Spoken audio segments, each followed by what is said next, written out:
Seja muito bem-vindo no canal Walter do Brasil. Eu sou o Walter e esse é mais um novo encontro, onde nós continuaremos as nossas reflexões sobre os graves problemas que afligem o nosso país. Um dos graves problemas do Brasil é a moradia. Mas antes, vamos a alguns dados. 8 bilhões de pessoas habitam o planeta Terra. Seguramente, 100 milhões de pessoas nesse planeta não têm onde viver, vivem em situação de rua. 1 bilhão de pessoas nesse planeta vivem em condições inadequadas, em residências, casas, ou não tem água, ou não tem luz, ou não tem água potável, ou não tem esgoto, ou não tem nada, enfim, vivem em condições inadequadas. Isso é uma consequência das injustiças sociais, isso é uma consequência das desigualdades sociais e da questão de renda no mundo todo, onde camadas mais pobres têm as rendas mais baixas, né?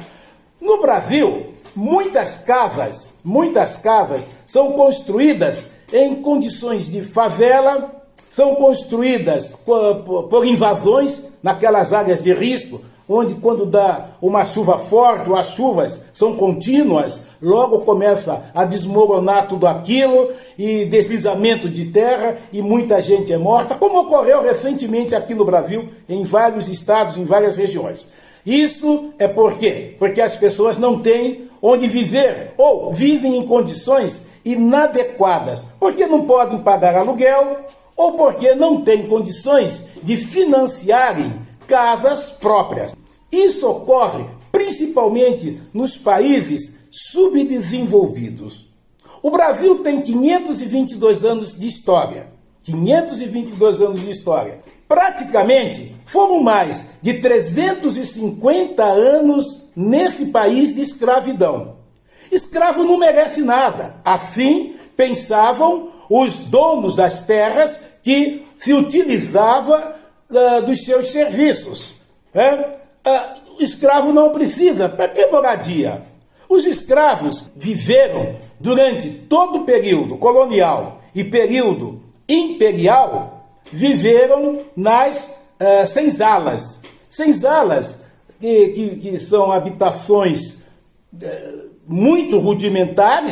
Haviam divisões por categoria de pessoas, então, num canto ficavam as mulheres, ficavam os homens, e lá adiante as crianças dormiam nas palhas, dormiam sobre palhas, dormiam nas terras, enfim, eles eram muito maltratados, eles não tinham uma habitação individual. Nas casas grandes viviam os donos dos escravos, os donos das terras, os dominadores, viviam na chamada Casa Grande, né?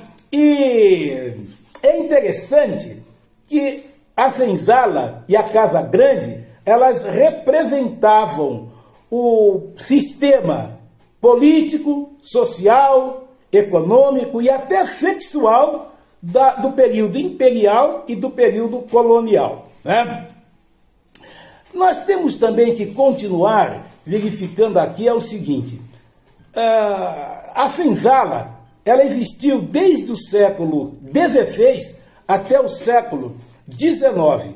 Com o fim da escravidão, assinado pela princesa Isabel, Lei Áurea, em 13 de maio de 1888, muitas pessoas ficaram sem moradia. Muitas pessoas passaram a improvisar moradias. Quando eu falo pessoas, cidadãos, eu estou me referindo aos negros, aos ex-escravos, correto?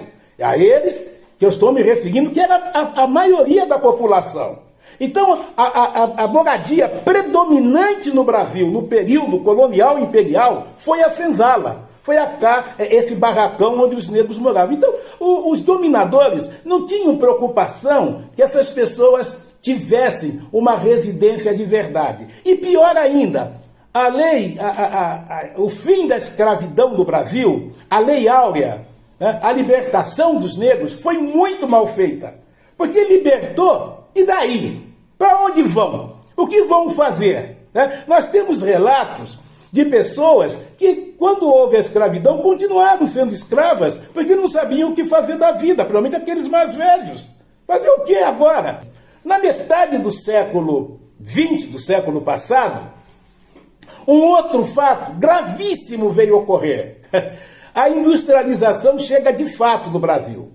E ela chega no campo, ela chega na agricultura, e vem a mecanização dos trabalhos agrícolas. Então, certas tarefas que eram executadas por 20, por 30 homens, o que aconteceu? Uma máquina. Bastava uma máquina, um trabalhador substituiu 40 homens, às vezes 50, às vezes um número até maior de pessoas.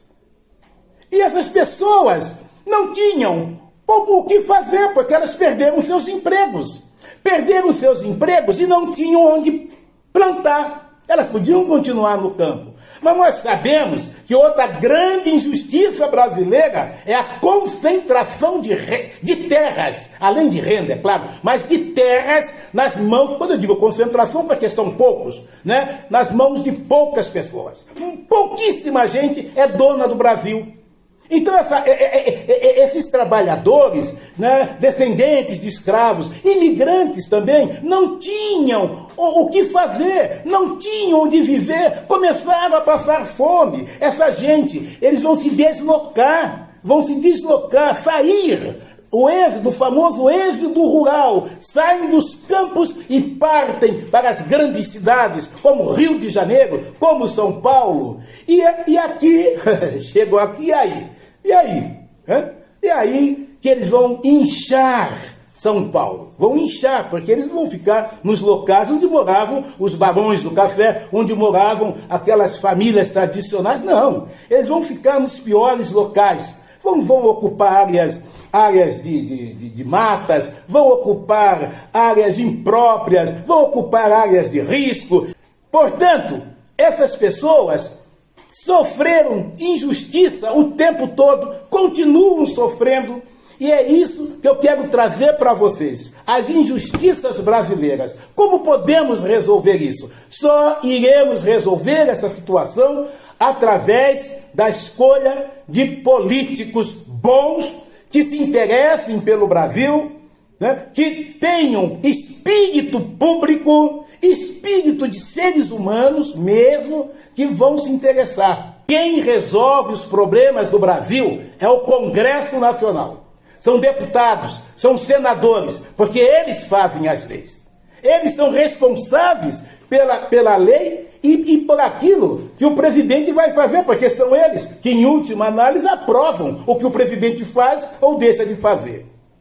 Se o Congresso for bom, o presidente não fará bobagem, o presidente será bom. O Congresso tem que ser bom. Não pode ser Congresso de centrinho, centrão, tem que ser um Congresso de verdade, né? Pessoas de verdade. Eu vou voltar a falar sobre isso. Mas a grande injustiça brasileira é estrutural, a falta de moradia brasileira, e porque em São Paulo, no Rio e em várias partes do Brasil, nós temos tantas favelas e tantas pessoas vivendo em áreas de risco.